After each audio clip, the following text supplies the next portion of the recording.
लेकिन यहां पर सवाल सीधे और सबसे बड़ा यही है कि इस तरह की वारदात आत्मा तक को हिला देती है, जैसा एक जस्टिस ने भी अपने जजमेंट में कहा था। आप बने रहिए, आपके पास एक बार फिर आएंगे, लेकिन एनसीआरबी का एक डाटा, एक आंकड़ा हम आपको लगातार दिखा रहे हैं इस वक्त ग्राफिक्स के जरिए, और यह साफ कहता है कि रेप की 93.7% घटनाओं में पीड़िता के करीबियों का हाथ सामने आया है। एनसीआरबी का डाटा, करीब 11,945 रेप की घटनाओं को ऑनलाइन फ्रेंड्स ने अंजाम दिया।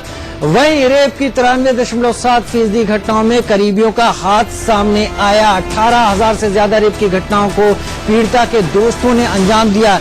तो कहीं बहुत लड़की के साथ इस तरह की घिनौनी वारदात करने में बहुत सारे लोग वो होते हैं जिस पर वो यकीन करती है, जिसको वो अपना साथी मानती है, जिससे अपने विचार साझा करती है।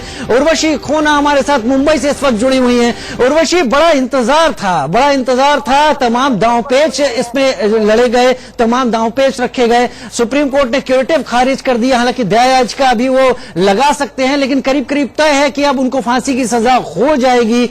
आपके साथ मौजूद लोग किस तरह से देखते हैं, और इस घिनौनी वारदात को, रेप को केवल रेप तक सीमित नहीं रखना चाहिए, ये लड़की की आत्मा को भी झकझोरती है। आपके साथ मौजूद लोग किस तरह से देखते हैं, खत्म करने के लिए क्या किया जाना चाहिए? जी बिल्कुल, जैसे ये हीनियस क्राइम बढ़ते जा रहा है पूरे देश भर में, और मैक्सिमम सिटी मुंबई जो एक टाइम पे सेफेस्ट सिटी कही जाती थी, वो अब इतनी ज्यादा सेफ नहीं है जितनी मानी जाती है।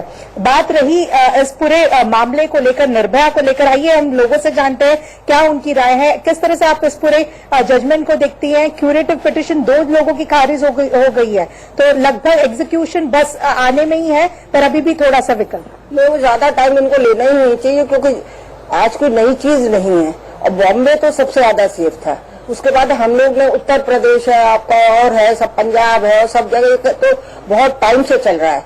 इस केस को लेकर, इस केस को लेकर आपको इमीडिएट हम लोग का भी सबका होना चाहिए, यहाँ तक कि प्राइम मिनिस्टर को भी हमको बोलना चाहिए कि आप जल्दी, जितना जल्दी इसको कहेंगे तो लोग करेंगे। और इस तरह का अगर आप दंड देंगे तो शायद आगे भविष्य में हमारी लड़कियों का इतना कुछ होना जाना नहीं रहेगा। ये कितना इम्पोर्टेंट मैसेज है इस तरह के हीनियस क्राइम्स को कहीं ना कहीं फिक्स लाने के लिए, कि ताकि ये और चीजें बढ़ती ना जाए। इसमें जिनको ये सजाएं, जितने खतरनाक इन्होंने ये कानून तोड़ के जो अपराध किए, उसके लिए उन्हें सजा हर हालत में मिलनी ही चाहिए, चाहे वो जुवेनाइल अपराधी हो या बड़ी उम्र का, लेकिन इनको इनके किए की सजा मिलनी चाहिए। उर्वशी, आपके साथ सीनियर सिटीजन्स हैं, बुजुर्ग महिलाएं हैं, और उन्होंने तमाम अनुभव हासिल किए हुए हैं। एक सवाल उनसे पूछिए कि लड़कियों को सेव करने की कोशिश से कहीं ज्यादा ये बेहतर नहीं होगा कि लड़कों को बचपन से घर में है उन्हें समझाया जाए, लड़कों पर नजर रखी जाए, और उन्हें बताया जाए कि ऐसी किसी भी हरकत का जो अंजाम होता है वो ठीक ऐसा होता है जैसा इन 4 दोषियों के साथ होने वाला है? बिल्कुल बिल्कुल, इनफैक्ट इन सीनियर सिटीजन से हम बात करेंगे। मैम, आपने जो है बहुत अपनी लाइफ बहुत अच्छी तरह से एक्सपीरियंस की है। ये बताएं कि लड़कियों को ये सारे टिप्पणियां देने के लिए कि आप ये करें, ये ना करें, इधर जाए और उधर ना जाए, इससे बेटर क्या ये नहीं है कि आप जो लड़के हैं उन्हें कहीं ना कहीं समझाए और उन्हें इनबिल्ट ये कंस्ट्रेंट्स दे, इनबिल्ट ये सारी चीजें डाले कि एक लड़की को रिस्पेक्ट और मान सम्मान से देखना चाहिए। लेकिन क्या है कि देखिए, जो मान सम्मान मिलना चाहिए वो दोनों तरफ से होना चाहिए।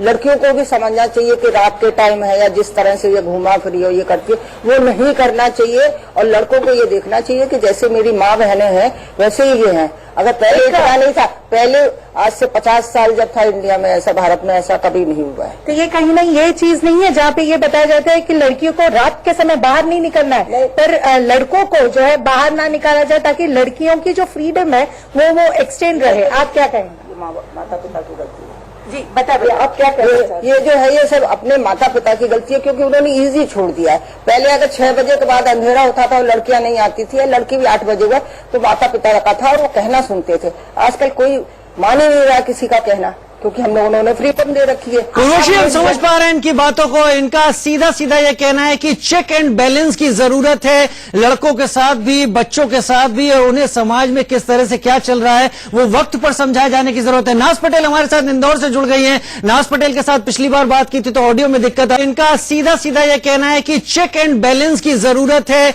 लड़कों के साथ भी, बच्चों के साथ भी, और उन्हें समाज में किस तरह से क्या चल रहा है